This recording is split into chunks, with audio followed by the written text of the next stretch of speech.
एक महत्त्वाची breaking news आता आपण पाहूयात। शिरूर तालुक्यातील पिंपरखेडमध्ये बिबट्याने हल्ला केला। बिबट्याच्या हल्ल्यामध्ये 13 वर्षीय मुलाचा मृत्यू झाला।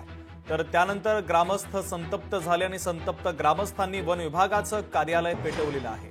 पिंपरखेड परिसरामध्ये सध्या तणाव पाहायला मिळतोय। घराजवळ खेळत असताना बिबट्याने हल्ला केला। मागच्या काही दिवसांपासून हा बिबट्याच्या हल्ल्यातला तिसरा बळी आहे। बिबट्यांच्या वाढत्या हल्ल्यांमुळे आता ग्रामस्थांमध्ये संतापाची लाट पसरलेली आहे। वन विभागानं कोणत्याही उपाययोजना केल्या नसल्यानं आता ग्रामस्थांचा संताप अनावर झाला आणि संतप्त ग्रामस्थांनी वन विभागाचं कार्यालय अक्षरशः पेटवले।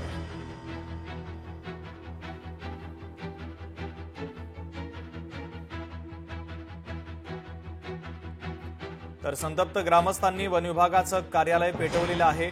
बिबट्याच्या हल्ल्यामध्ये एका 13 वर्षीय मुलाचा मृत्यू झाला। त्यानंतर गावकऱ्यांमध्ये संतापाची लाट उसळलेली आहे, कारण आतापर्यंत या बिबट्याच्या हल्ल्यामध्ये तिघांचा मृत्यू झालाय आणि त्यानंतर मात्र ग्रामस्थ आक्रमक झाले।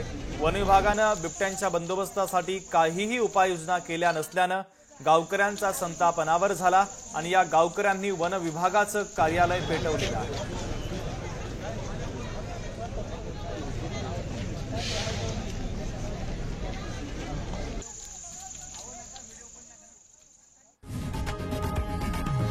लोकशाही मराठी ऐका, पहा, जागरूक रहा।